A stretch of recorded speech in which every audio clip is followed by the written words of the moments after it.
Mel Waters was an ordinary man whose story began in the remote wilderness of Washington state, where he claimed to have discovered a mysterious hole on his property. As people began to discuss the hole, the tale took on a life of its own. According to Mel, this hole possessed bizarre properties like the ability to swallow objects without a trace, that whatever is thrown into it cannot be retrieved. Some believe it has the ability to transport objects to another dimension, while others speculate about its connection to government experiences or ancient mysteries. Join us and you decide what you believe.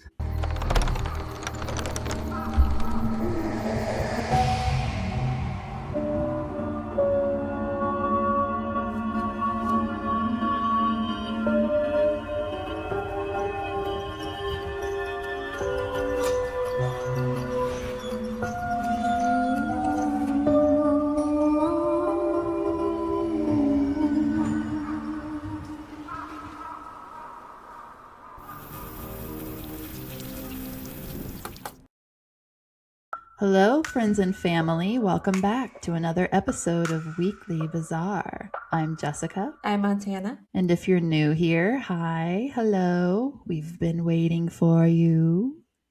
We've been waiting. Where have you been?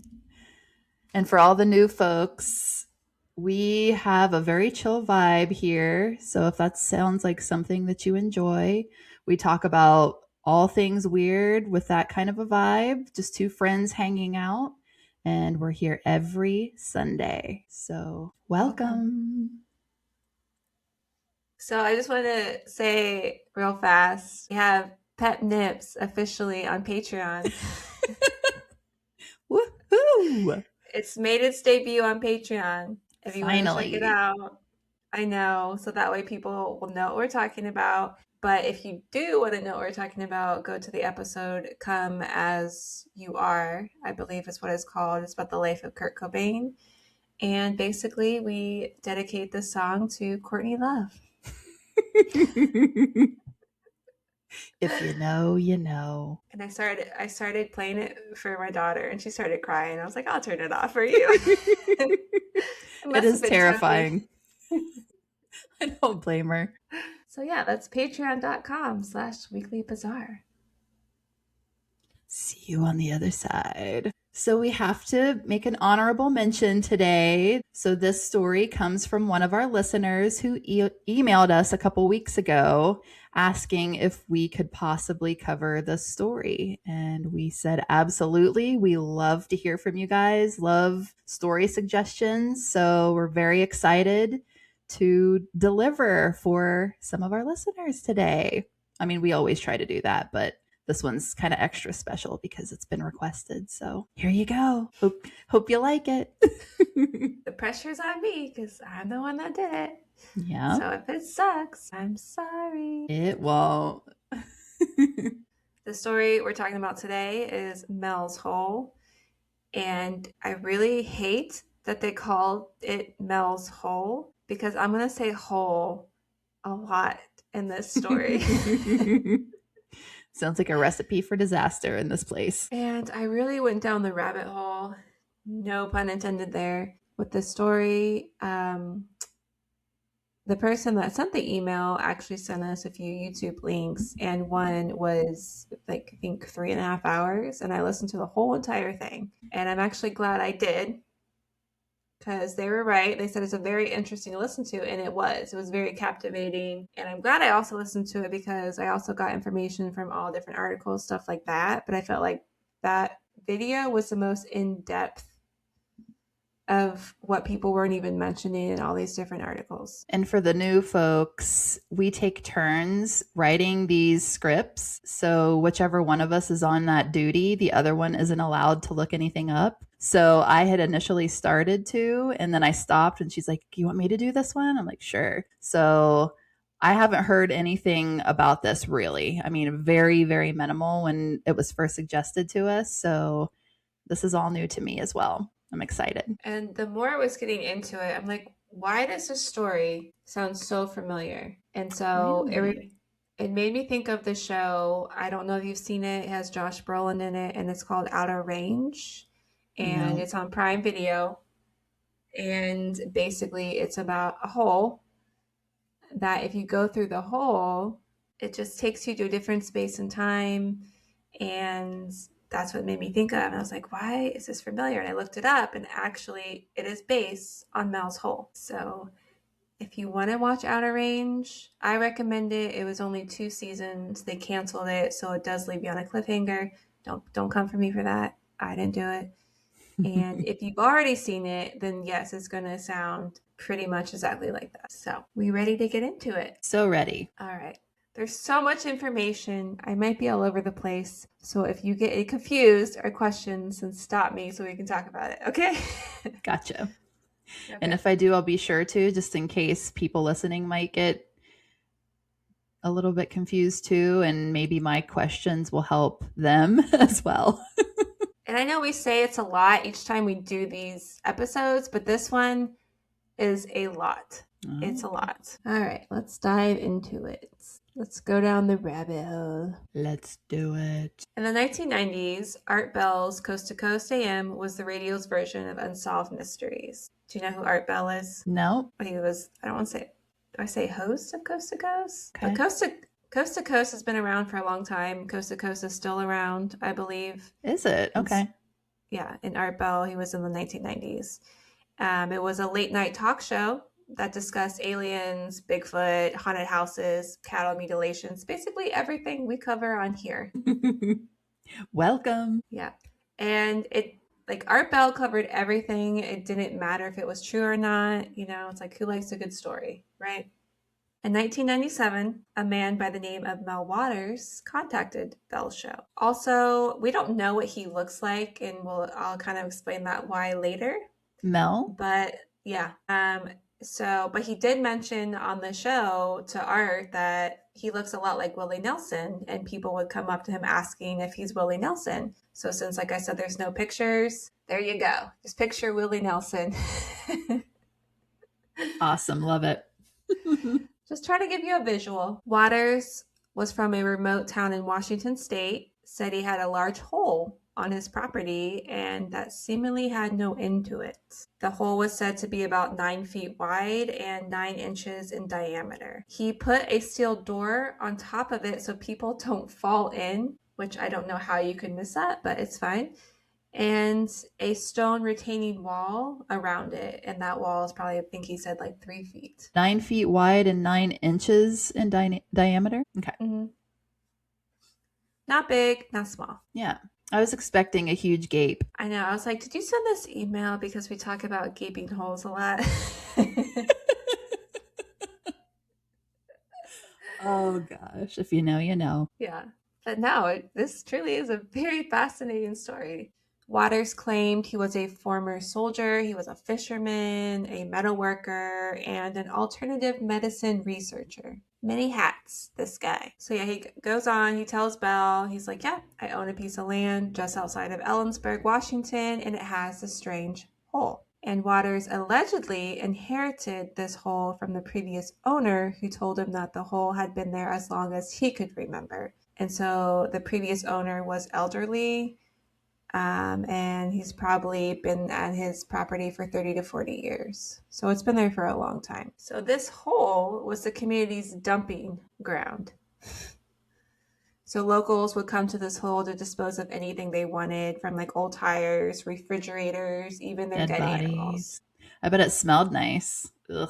I didn't even think about that. That would be a really, yeah, wow. So yeah, it was the locals' dumping ground. But however, no matter how much stuff was dumped in this hole, it never filled up. And there was no noise or other indication that objects had even hit the bottom. It's like everything just vanished into the void. Dang, I'd be concerned that it would be like some kind of volcanic opening or something like that. Like maybe where tectonic plates are and it's just like going down into a fiery pit way down or something. Ooh, Like Waters, he would throw refrigerators, TVs in there, and he said you never heard it hit the bottom. You just never heard anything. And that'd be a damn. loud bang. Yeah, that'd be a really loud crash. It's a deep gaping hole. Yeah. And so when I talk about witnesses or people believe this, it was never talked about on the show. I think this kind of came out afterward. So when I talk about Water said this and this and that, blah blah blah, that's when he's on the air with Belle and he tells like his whole entire story. Does that make sense? It does, yeah. Witnesses have described hearing eerie sounds coming from the depths as if the hole itself is alive. That's creepy. Girl, it's gonna get worse. Those who claim to have encountered the mysterious hole describe it as an endless abyss surrounded by a chilling aura. And each testimony does vary, yet they all share a common thread of inexplicable phenomena, including strange noises and unusual occurrences that leave witnesses shaken and they question the reality of it. I want to see it. Well, you can't. We'll get to that later too. Aw, damn it. It's gone. Gone. Also, a common theme is the overwhelming sense of dread that swallows people as they approach the site. Some describe it feeling an unexplainable pull towards a hole, while others have reported a feeling of being watched. It's a portal to hell. Some believe that. Hell's Hole. In addition to personal experiences, some accounts include bizarre physical phenomena. Witnesses have reported seeing strange lights radiating from the depths of the hole. Some individuals claim to have lost time while near the site, while others have experienced vivid dreams that seem connected to their visit. I don't really believe this one, but there is one story that a group of friends who claimed they saw a unicorn prancing around the woods near MEL'S Hole. Drugs, drinking involved, I don't know, but I wouldn't put it past them. Sounds like a good time. Yeah, and I think you should take this whole episode with a grain of salt. There's also accounts of animals behaving strangely, exhibiting signs of fear when approaching the area. Even Waters' own dogs would refuse to go near the hole. And he said that the birds won't even sit on the stone retaining wall around it. So the birds don't even want nothing to do with this hole. Wow. I wonder if it's emitting something that we can't really sense that they can, the animals can. I have no doubt. A smell or a sound that's on a frequency that we can't hear, something like that. I believe it. Waters said his radio would turn into static when he approached it, except for one time he did manage to capture a 1960s baseball commentary and vintage music. Weird. This right here reminds me of Pet Cemetery. A neighbor of Waters claimed that he threw his dead dog into the hole, only for it to come strolling home days later with the exact same collar. I don't buy it. Grain of salt. Grain of salt. There were even more claims of items that were dumped that would actually reappear days later, seemingly untouched by time. There's a lot going on here. Yeah. And again, if you watch Outer Range, they do that kind of similar too. But I don't want to give too much away about the show. So this hole just fascinated Waters to the point where he's like, okay, I need to investigate. So he wants to determine the depth of this hole. So how far is it going to go down? Told you I'm going to say hole a lot. So what he did was he attached a 1 pound lead weight to the end of a fishing line and he lowered it into the hole. He said that the lead weight never touched the bottom, and he used another spool of line and kept repeating this process until he eventually gave up because he couldn't hit the bottom. He claimed that he used 24,000 meters or 80,000 feet worth of line. And if that's real and that's the case, that is the biggest hole in the world. Ew. It's a big ass hole. Big ass hole. Bigger. It's the biggest hole that's ever been recorded that we have. That's a big hole. Allegedly. Has this been tested by other people other than him? For his hole, MEL'S hole, no. He also did an old fisherman trick. I guess he put lifesavers at the end of the line. So if there was water down there, they would dissolve, right? Mm-hmm. But they didn't dissolve. So there's no evidence of water. So it's not like a well. And nothing took the bait. No. Basically, this is equivalent to the hole as several times deeper than Mount Everest was above sea level. It's crazy. If it's true, that's crazy. And I don't want to say it's not necessarily not true. We'll talk about it at the end because I'll see where your mind's at. Okay, so yeah, he's talking to the radio host, Alex Bell, and Bell asked him, he's like, hey, as like local law enforcement or researchers, have they examined this hole? But Waters was like, no, my wife, she works at the local university in the geology department, and we're trying to persuade her colleagues to launch the investigation. But they never did because basically they don't believe him. They're like, that's impossible. No thanks. You think that they would be eager to at least go check it out and see if he's bullshitting or not. I would. I'd be like, you know what?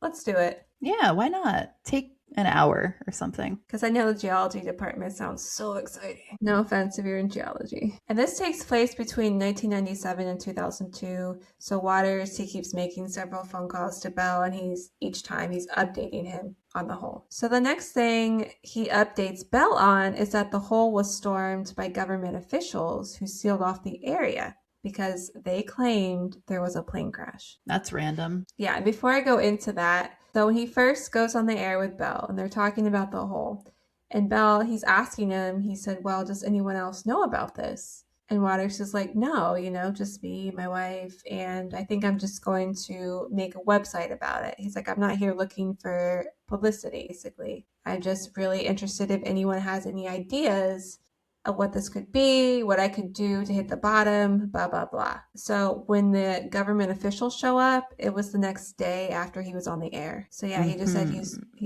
said he was just driving home, and government officials have his area sealed off. And they're just like, it's a plane crash. Suspicious.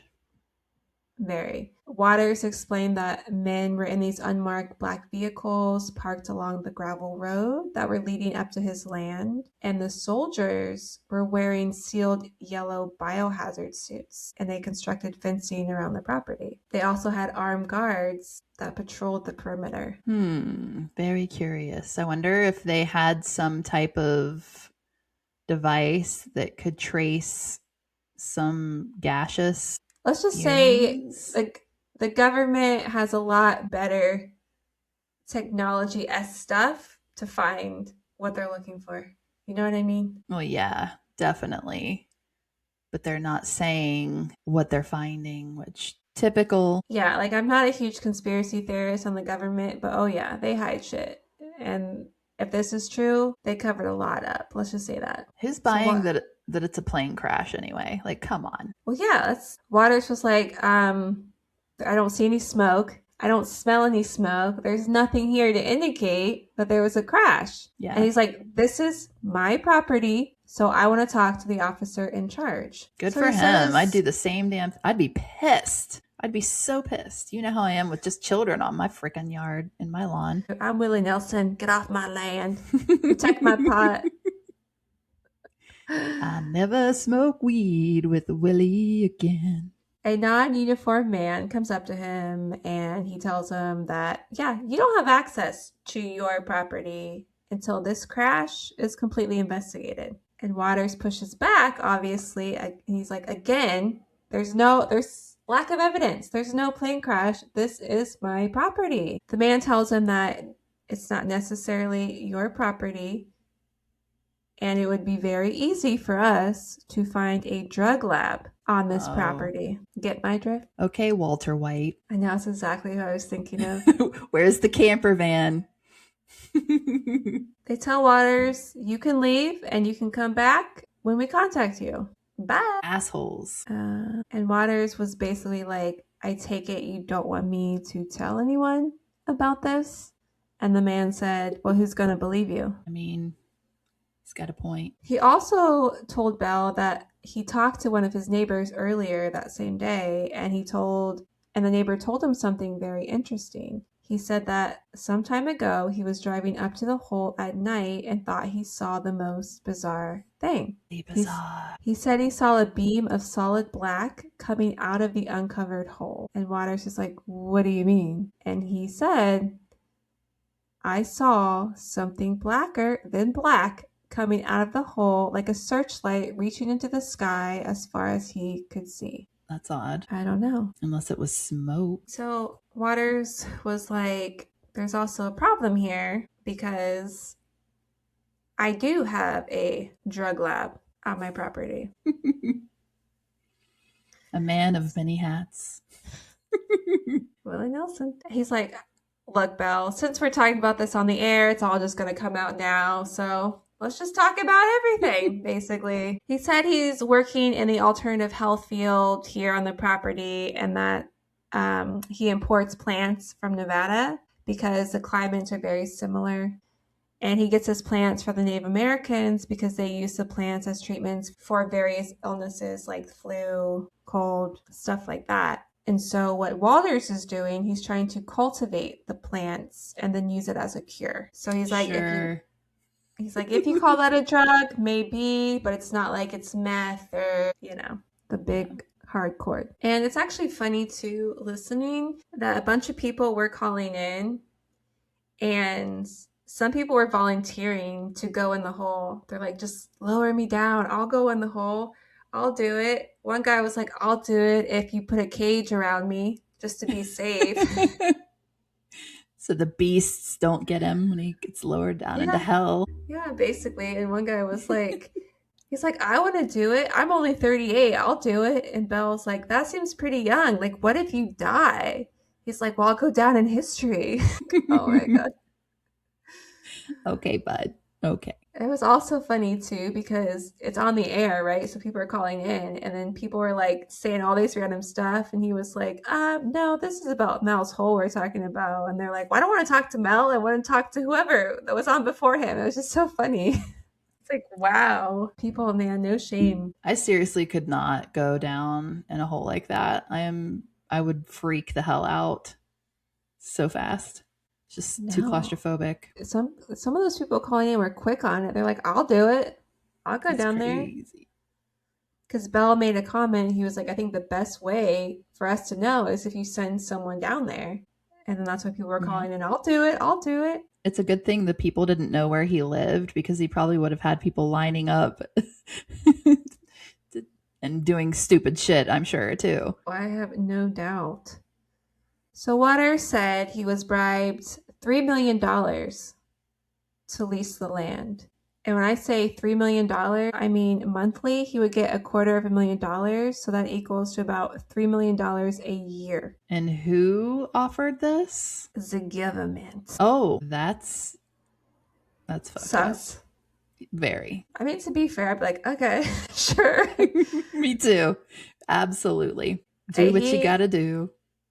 He accepted the money. He's like, okay, why Good for not? him. His dream was to move to Australia, right? To research alternative medicine because he later claimed he had terminal cancer, but we'll get into that too. But that's what was his motivator to go to Australia, was to the research the alternative medicine. Again, why he had the quote lab on his property. But obviously this didn't stop him from wanting to find out the truth about the hole. This was the second or third time that Waters called into Bell, and he was telling Bell that he was helping his nephew move from Tacoma to Olympia because he kind of went MIA for a while. Bell was getting letters from Waters, so he's like, I just assumed you're having a good life in Australia. He was like, I was. It was a great time, right? So he was helping his nephew move, and he said that they moved him down there in a U-Haul truck, and his nephew was driving the truck back, and then Waters was just going to take the bus back to Olympia. So he gets on the bus, and he said when he was on the bus, there was this strange altercation. There were policemen and transit people that came over to him. He was asked to give his statement, and he was like, no, I just got back from Olympia. I don't know what's going on, but I can't miss that last bus. They're like, it's okay. You can talk with us and we'll drive you back in the van. No big deal. We'll just have a conversation, drive you back in the van. And he's like, okay, sure. It was the last thing that he remembered because he woke up in San Francisco, like the bad part of San Francisco, some alley. He had his back teeth were missing. His molars were missing. And he said he had needle marks in his arm. So the last 12 days were missing from his memory. That's strange because that just automatically takes me to the Jennifer Fairgate thing where they use your teeth to test for certain substances because I guess that's where they can collect and be most prevalent in the body. I wonder if it was something to do with, like, if there was something being emitted from that hole and they were trying to see if he had been exposed to it over the years or something like that. Weird. Oh, that makes sense. Because I thought that was weird. They took his teeth. Yeah. I guess teeth can tell a lot of stories. Seems so. The money the government gave him was gone from his account. And basically, he said, I didn't write it down, but from what I remember, he said that his wife was like serving him divorce papers or something. And so when that happened, it changed the property, like who owns it or something like that. So they had the right to take the money. So And did she go with him to Australia or did she stay in the States? no, because it sounded like they were kind of going their separate ways. It was kind of a strange marriage anyway. And near the end of the interview, he did tell Belle, it was like a random comment in passing. He's like, I don't know where my ex-wife is. I don't know what name she's using, if she's under a different name. It's like she's just vanished. I don't know what happened to her. So basically, when he was served papers, it changed him getting the money because he now officially no longer owns the property. I mean, he didn't with the government, but the government was leasing it, you know? Yeah. So he still had some ties to it, as you will. I can't think of what the word I'm looking for here, but now he has no rights to it. He has no claim to his own land anymore. But the main thing he was upset about is that when he woke up from this, like, whatever happened to him, they took his belt buckle, and his belt buckle was very personal to him because he made it himself. And he's like telling Alex, he's like, yeah, I actually sold a number of these similar belt buckles at farmers markets and little consignment jewelry stores in Ellensburg. And so sure enough, I think he's in San Francisco when this happens. Don't quote me. It was kind of confusing. So when he's in San Francisco, he runs into a guy who's wearing one of the belt buckles. And his belt buckles, yeah, they're made with like a silver fork. It's a very unique style. So that's how he knows it's his work, according to him. It was funny because Alex was like, okay, so what's the point of the story?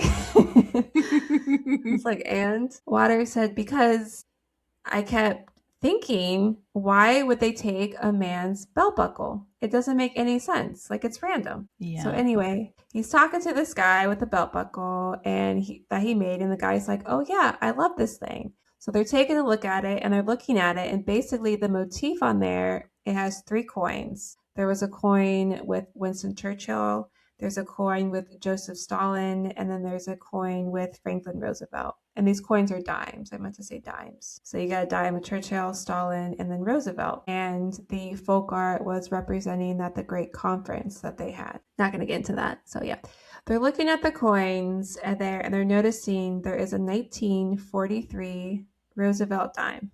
And Franklin Roosevelt was still alive in 1943. So this dime shouldn't have existed. And glitch in the matrix. Well, he found this dime on his property. Oh, so it's like an alternate reality, another dimension. Exactly. And he's like, wait, that's why my belt buckle was taken, because it had the same coin on it. And again, when I say coin, I mean dimes. Because he was digging around his property one day and he found this red Chinese lucky money envelope, like the ones they give to each other on New Year's. And that had 10 dimes in it. And so he used those dimes to make the belt buckles. That's weird. That's very weird. It's weird. And kind of cool at the same time. He's like, the only thing I can think of is maybe when Roosevelt died, they hurry up and they made the dime, but there's not really a good explanation for that. Nah, it was another dimension. I fully believe in multiple dimensions, for sure. Yeah, parallel universes. Absolutely. Because even Alex Bell made a comment. He was like, well, I think there are parallel universes and stuff, because what if there's a world out there where Germany won the war? You know what I mean? Yeah, this is crazy timing, especially considering the person who suggested this also asked if we would have my sister back on to talk more about her stuff. And my sister and I have been talking about stuff like this past week. Like, she believes that you can jump timelines and go back and forth between different timelines. And it's really a kind of like a choice that you make. And I'm probably butchering this because she goes very in depth with her research about it. And it's kind of a new concept for me, but it sounds very similar to like just parallel universes and just jumping from one to another. Very cool. I like it. Do you think that's also where deja vu comes from? Probably, yeah. I mean, it would make sense that that's where it comes from for sure. Like maybe it hasn't exactly happened before, but maybe it's even happening at the same time. Like maybe the parallels kind of sync up for a second or something. And that's where you get that weird, like, whoa, that was, I feel like this has happened before kind of thing. But yeah. Yeah, it's like we talked about with the juices, right? You go down for breakfast, you have orange juice or apple juice. Mm-hmm. One universe, you pick orange juice, and that's how your day is going to go. In the other universe, you pick the other juice I just said, and then that's how the days. I forget which one I said. Apple? Apple? Was it apple, guys? Let us know. Your old crones forget already. But mom brain, I swear it's still fresh. My point was, whatever juice you pick is going to determine how your day is going to go. And they're going to be two completely different things. And then you're right. Maybe the deja vu, somewhere midday, they meet in the middle, and then they go their separate ways again. Yeah, because it is very possible that even if you choose two different things, maybe it's not all that different all the time, you know? Like maybe just the outcome is. But it always, did you watch Sliding Doors, the movie Sliding Doors? No, you mentioned that a few times. It's probably the same conversation we had then, but it's reminds me of that. She goes to the train station or the subway station and the sliding doors open and she gets on in one reality and she stays and lets them close in the other, and two different stories emerge from that decision. So yeah, very cool. There's so many different theories. Back from the side quest. We're also not giving the name of the emailer because they didn't say they wanted us to use their name. So it's just more, if you want us to, we will. If you don't, we won't, but we weren't sure. So yeah, let us know if you want an honorable mention or not, and we will happily do so. Officially back from the side quest. At one point, Mel's hole was on satellite images. Now it's gone. It's disappeared. And he says when you try to find it, they just have white squares over it. Does the government still own the land? I don't know. That's a good question. I'm going to say, I don't know. I don't want to give an answer. I don't know. A Native American tribe reached out to Waters and told him, like, hey, there's another hole. We have one. So he meets up with them, and together they do conduct a few experiments. And he said that he didn't want to give the name of the tribe to be respectful because he doesn't want people to come storming and on their land and do all that stuff, which does make sense. He's like, I'm respecting their privacy. Yeah. I get that. So their hole was the same, 9 by 9, basically. They had a metal rim that was electrically charged and warm to the touch around it. So the first couple experiments that they do, they would lower a bucket of ice into it to see if it melts. And the first time they did it, they brought it back up. It didn't melt, but it was warm. How? I don't know. He said it was warm, and it was almost like, he said, I don't have the vocabulary to come up with something, but the best way to describe it, which does not make any sense, it's like the ice was on fire. Yeah, he's like, I don't know how to describe it, pretty much anything but that, because it doesn't make sense. It just makes me think of like dry ice. Yeah, basically. If you touch it, it will burn your skin. He's also said that the ice was like a weird salt-like substance. You know those little packets that come in things that say like do not eat? Mm-hmm. And you just throw them away. He said if you actually open them and touch it, that's what it feels like. Okay, I've never done that, so I can't. Yeah, I haven't either. So I don't know what it feels like. But he said and I don't think that you're supposed to do I know. Like, isn't that a chemical that could probably cause some issues? Probably takes more exposure than just that, but still. I know Art Bell was like, yeah, I just throw those away because that's what it says to do. Okay, so trigger warning, animal cruelty. Oh, you're really picking them, aren't you? I'm telling you. I didn't pick this one. It found me. Yeah. They decide to put a sheep in a crate and drop it in. Why? Yeah, and he even was like, this isn't my fondest moment. I hate that I have to say what I did, basically. I don't like talking about it, but we did it. Terrible. And I was like, you've officially lost my respect. Seriously. I'm sorry. You did.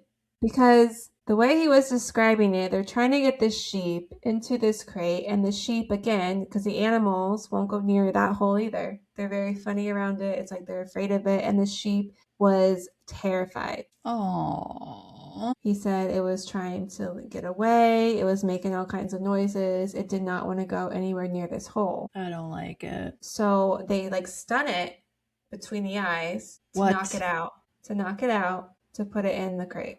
Yeah. And when the crate gets closer to the hole, it's like the animal woke up and it's in there making all kinds of crying noises. Oh, poor baby. No, I don't like this. Moving on. And they lower it into the hole, and he's like, this just god awful, just making these god awful noises. And then it goes silent. So they bring the crate back up, and he said that the animal was dead, but it just looked like a normal sheep, just a sheep that died. There was nothing on the outside that looked wrong with it, basically. I'm angry. Yeah, can't tell you how many times I had to. Anyway, so, and he said the sheep was kind of equivalent to a human size, as in maybe 150-pound size human. Poor thing. I know. Told you. Lost my respect, guy. Okay. So it came back up. It was dead, but other than that, it just looked like it was fine. So they want to go and... That's weird. Yeah. But they want to go and dissect the sheep. And this is where we're going to get really weird.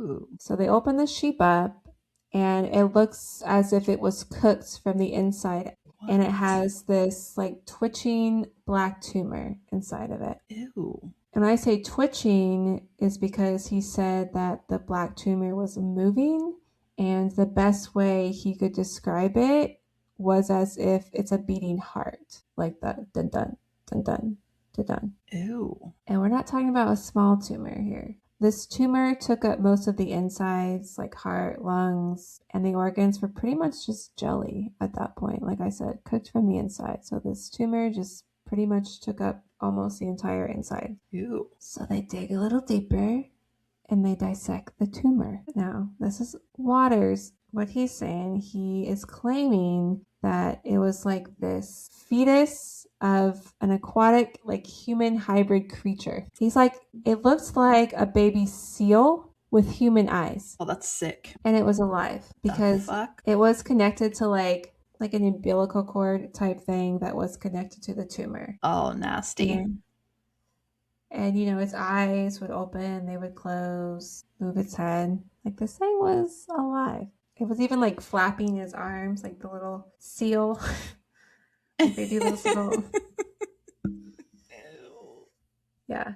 He's like, it's not a seal, but this is the best way I can give you a visual of what it looked like. Sounds like a botchling. Do you know what a botchling is? No. I don't know if it is from Scandinavian lore, but it's basically an trigger warning. An aborted baby, or a baby that dies in the womb or in childbirth or something like that comes back, but it's still got the umbilical cord attached to it, and it's all deformed, and it's crawling and dragging the umbilical cord. Oh, that's what I'm thinking of. It's not a pretty never picture. Heard of that. Yeah, botchling. That's terrifying. I had never heard of it until I played The Witcher. And there's a quest where a botchling is one of the things that he has to take care of, and it is nasty and kind of sad, to be honest. Yeah, I feel like I've seen that in movies, horror movies and stuff. Probably have, something yeah. Similar to that, but I didn't know that was an actual thing. Okay. Ew. That's not disturbing at all. See you in your nightmares. Seriously. So yeah, it's like a little baby coming out of this black tumor. So And gross. so they're pretty much like, we should probably just detach this thing, but it detached itself. And Waters is like, I got this compelling feeling that I had to just pick the thing up and put it on the ground. So Because that I it could guess, run away? well, I guess it was moving on the table. And so it made its way down to the end of the table. And that's when it kind of was like stuck, you know? So Yeah. that's when he's like, okay, so I got this feeling I should pick it up and put it on the ground because that's what it wants. So this was in the 90s, This right? was, yeah, because like I said, this whole thing took place with his phone calls he kept making to Art Bell was between 1997 and 2002. So my question is, why the hell didn't he get photos? That's what Art Bell kept asking him. He was like, where are your photos? Where are your photos? And he said, well, I was too afraid to take photos. And again, I'm trying to like protect these people because he wasn't the only one there. It was like a few of the tribe members. I call bullshit. But also, to be fair, this was very beginning of the millennia, so we didn't have our cell phone cameras like we do attached to our hip. We didn't have any of that. So I don't No, know. but we had cameras. And if you were planning on doing something like that, you would think the first thing you would do would be to grab a camera. And you wouldn't have to worry about exposing anybody if you pointed it in the right direction. Don't get them in the shot. Pretty simple. He just said he was afraid to. He just said, kept saying that he was afraid. Well, if it's true and he didn't, it's a damn shame because those would have been some terrifying photos. Yep. I also think of Tusk too. That's what I'm thinking of. You ever seen Tusk? Tusk? Yeah. If you know, you know on that one. It's a very disturbing movie where this guy turns, oh my God, he's a very popular actor and I can't think of his name right now. Justin Long. He turns Justin Long into a walrus. And it sounds funny, but it's a very disturbing and grotesque movie. And that's what I'm thinking of. Oh, I have to tell the Brazilians about this one. I know my dad was like, oh, you gotta watch this movie. It's so good. And I literally watched it and I was just like scarred for life. I was like, why do you do this to me? This was like the worst. Watch at your own risk. Anyway, that's what I'm thinking of. But this little thing, whatever, goes to the end of the table. Waters picks it up. He said it was just like slimy, all this stuff on his hands. And he touched his face with it. And he said that it smelled like ozone. Because he knows what ozone smells like? Okay. That's what he said. Ozone stuff was a big thing back in the 90s, I guess. That's what he said. We had a song when I was in elementary school about killing the ozone. Wow. Okay. Yeah. So at this point, they're actually not afraid of this thing. They said it would look at them like it was compassionate, like it had compassion for them, and it would just stare at them like it was observing them. Ew. And this was like over 2 hours or something like that. It kind of like went to each individual and studied them and would just stare at them. But he said it seemed kind. I don't know how to. So they weren't afraid of it. Was there peyote involved? He didn't say anything about that, but Did the Native Americans bring some peyote with them to have a good time? the way he tells the story though on air, it almost makes it seem like real. Like I don't know how to explain it. Like he does such a good job and he seems genuine, but again, who knows what's true and what's not. See, the part of me kind of wishes that I had listened because, You still can. yeah, I might. It's fascinating because if you listen to it, it does make you think more of there's a lot of truth to this story than if I'm just reading off the facts to you right now because it's coming from him. So anyway, back from that side quest, they're not afraid of it. At this point, like I said, just looks at them like it has compassion. So he picks it up again and he puts this seal-like thing near the hole. And he said that this thing did like a slow nod to them, very slowly, like nodded, and then went inside the hole. I'm laughing at your face. Weird. Okay. This is I so told odd. you. Was not expecting this, that's for sure. And so, I yeah, just, I guess my face looked like that because so many things are happening in my mind right now. But the biggest thing is like, why did it go into the body of the sheep? And then once it was let out, it went back down in the hole. I don't understand. and be like, I'm free, I'm free. Like, was it spawned inside the body, or was it like That's what already a it little sounds being like. that went into the body? Like, I don't know. is this like a newborn that just is automatically intelligent? So much happening. Or, like, what if it was a pregnant female sheep? He didn't determine if it was male or Ooh. female because he didn't know. He's like, I'm going to call the sheep a he because I don't know the difference. It was a girl or a guy. But this is me saying, what if it was pregnant and then it deformed the fetus or something? Ooh, poor sheep. But it's also like, where do you come up with this stuff? Yeah, true. Where do you come up with these stories? Like, it's a very bizarre story. Yeah, if it didn't happen, it's a hell of an imagination. Picture the seal. Bye. Down the hole I go. It's pretty random. How the hell are there no bloopers of you and all you do is hit that damn microphone? I talk with my hands, So do okay? I do too. We're both very like this all the We're time. animated. That's why I have this that I'm literally fidgeting with so that I am not moving around so much, but I'm still moving around. I'm still fidgeting with stuff and I'm still hitting stuff. I'm just so excited about this story because I've been eating, breathing, drinking this whole entire all week, and I literally just finished it like 30 minutes before we got on here. So, I was actually going to ask you earlier today. I'm like, do you need another day? Because I wasn't sure if you were done or not. girl, I'm so glad we didn't do the podcast last night because next door at the church, they had a whole choir of freaking people playing bagpipes. Oh my God. Yeah. What is that about? We'll have to talk about that on Patreon. Yeah, we'll talk about that on Patreon. I can't make this shit up. Anyway, you can find us on Patreon, patreon.com/.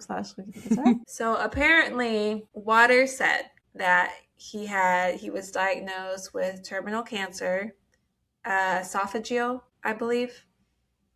And when he got an update and went to the doctor, he was cancer free. He had no cancer. So he believes that him touching, dealing with this seal like creature cured him of his cancer.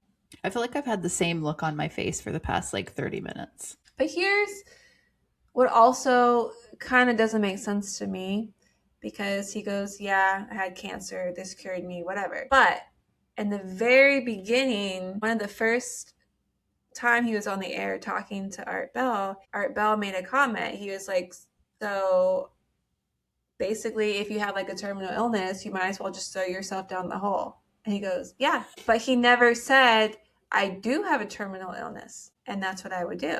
That's kind of weird to me. Yeah. But later, he goes on to claim that he wrote a will, and in his will, he wants to be thrown into the hole. So if he dies, he wants to be thrown in that hole. Maybe whatever's down there will reanimate his body. Like the dog. Yeah. But I just find that weird that Bell made that comment and Waters didn't say anything about him having terminal cancer. Well, actually, I do have terminal cancer, and that's what I wish.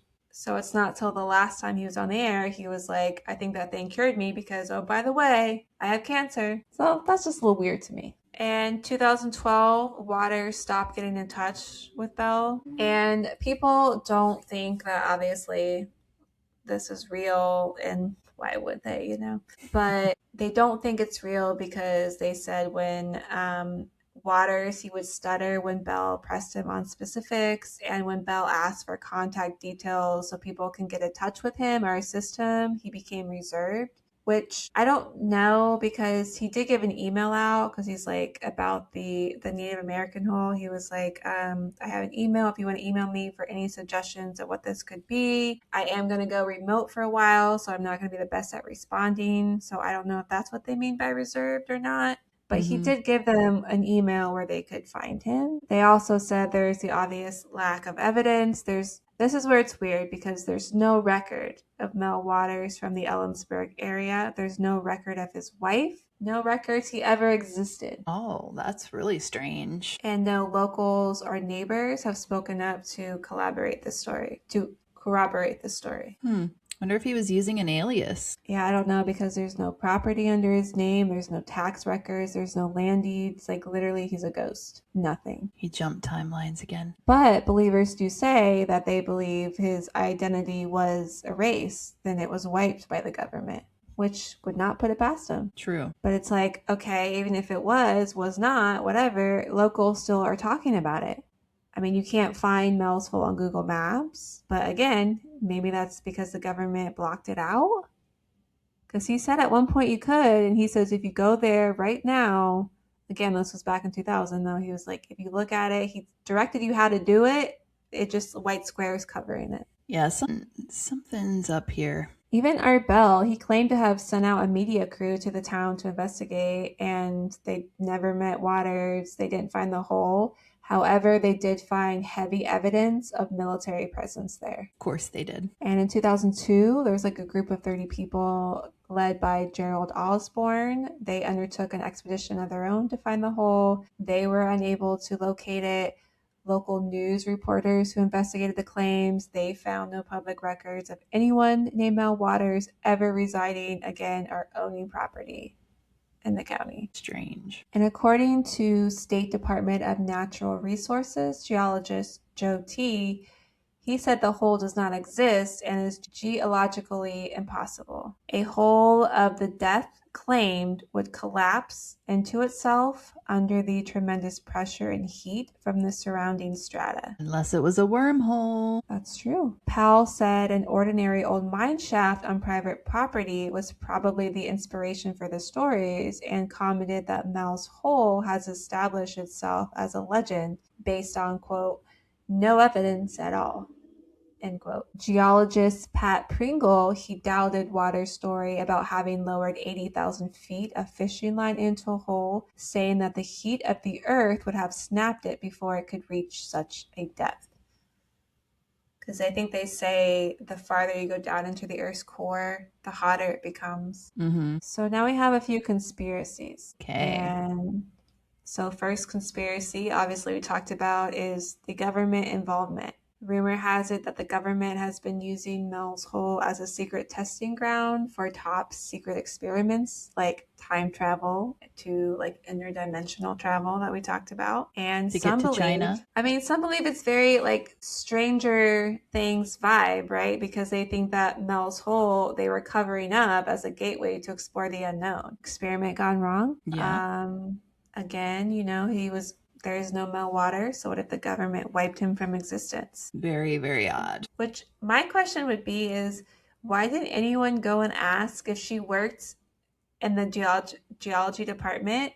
Go ask her colleagues if she ever existed, or go there and be like, do you know the woman by the name of? But if it is government, I feel like government makes people afraid to speak up. Because what if they're next, Right. People disappear. Or wake up in an alley in San Francisco with your teeth missing. And their liver.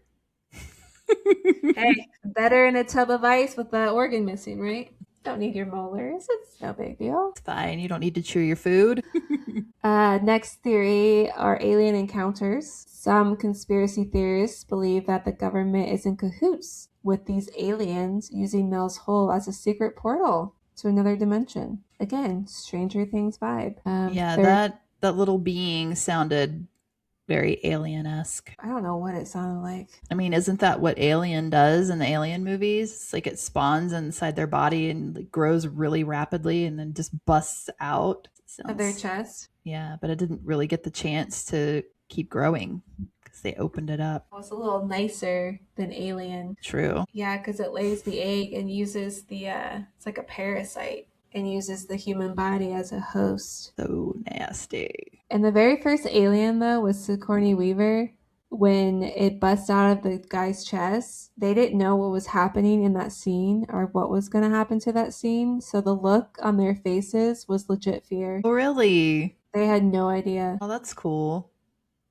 So if you go back and watch authentic. if you go back and watch it, it's legit fear. All right, we have the bottomless pit theory. Again, some believe it's a portal to another dimension, gateway to a world beyond our own. So they believe that the hole is bottomless because it leads to a realm where the laws of physics do not apply, where time and space are warped and twisted in ways we obviously could not comprehend. So basically like a cosmic wormhole or a doorway to a parallel universe or even alternate realities. Again, I think they all kind of go in hand with each other. I agree. Another theory is the treasure of MEL'S Hole. This is local lore. So according to local lore, MEL'S Hole is home to a treasure beyond imagination. Some say it contains priceless artifacts, while others claim it holds vast amounts of gold and jewels. And of course, no one has obviously ever to confirm that. Good luck getting to the bottom to see. Hey, where's the Goonies group?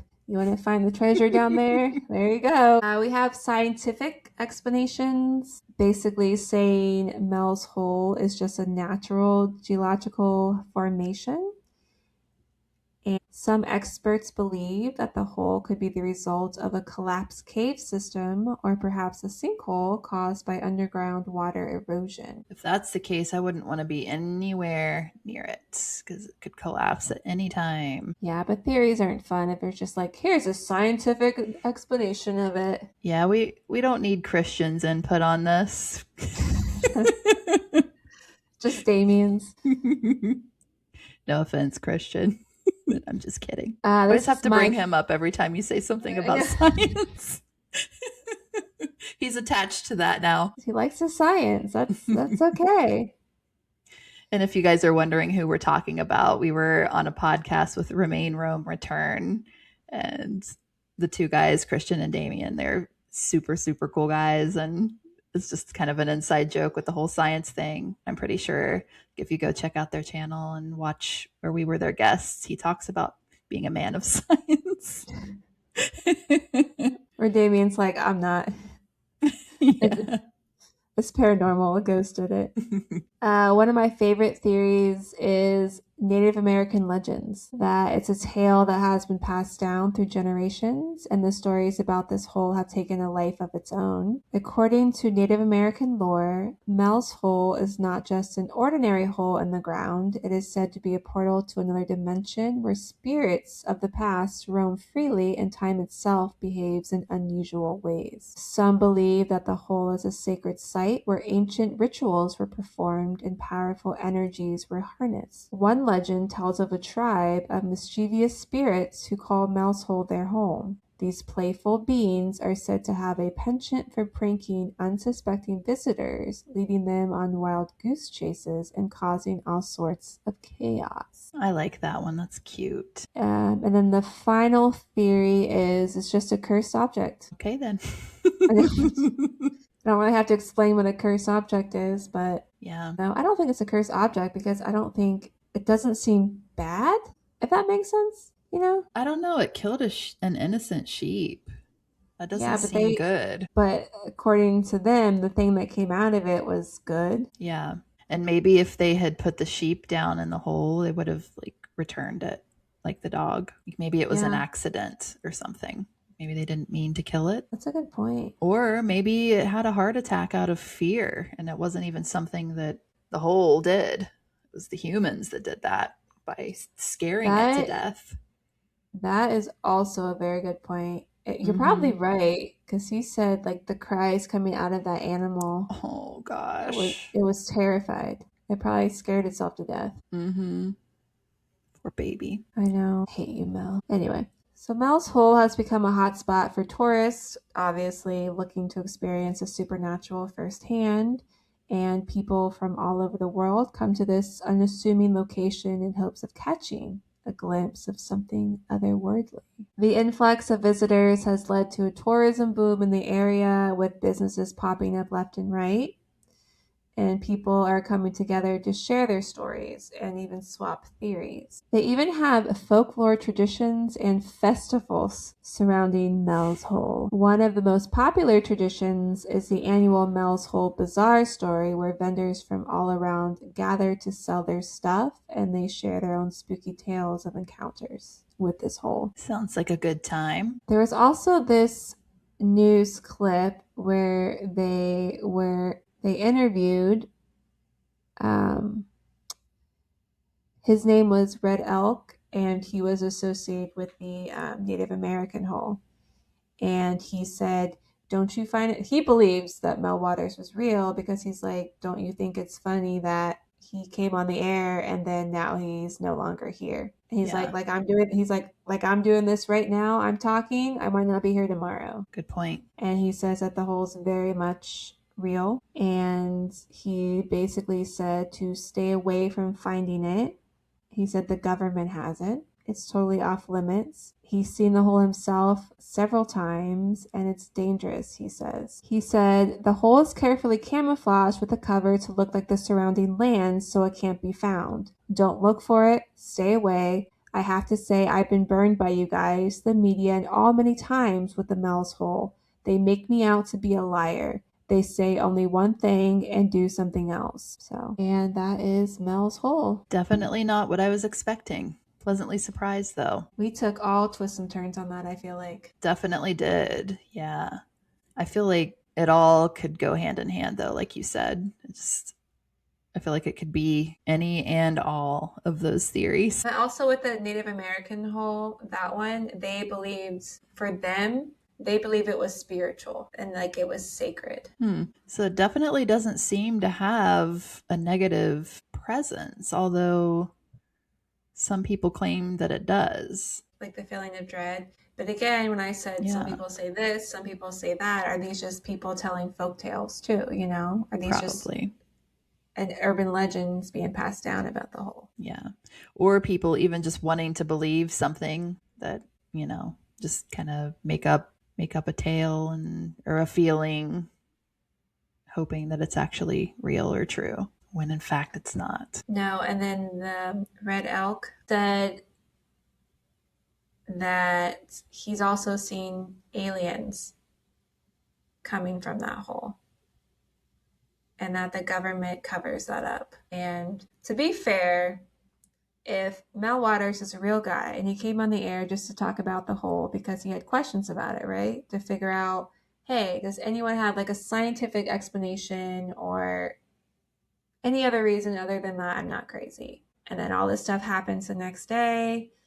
The government shows up and then he disappears. To me, it would make sense because he said that all the neighbors, locals, use it for a dumping ground, right? So it does make sense for the government to come in, take Waters out, and then maybe threaten the people he knows to not speak up. I wouldn't do it. I'd be scared. If you're gonna make him and his wife disappear. So that's not totally far-fetched to me. Yeah. But the other hole where a creature-like thing comes out, that's a little more far-fetched. Now we're getting a little maybe urban legend, but I don't think this story, in my personal opinion, is entirely fake. I'll have to give it a listen. I'll have to listen to those interviews. Listen and just tell me what you think. I shall.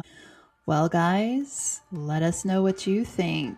Do you think that any of these theories could fit? Email us at weeklybizarrepodcast@gmail.com. Any stories that you have like this, or really anything under the realm of something being strange, odd, weird, whatever, let us know. We will cover it for you. Absolutely. This was a lot of fun to do this, especially because it was a request.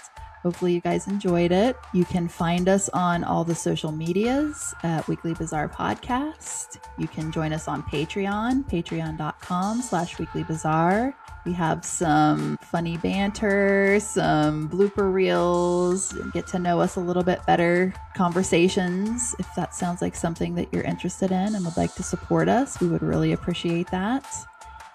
And if it's weird, we're going to talk about it. Bye. Bye.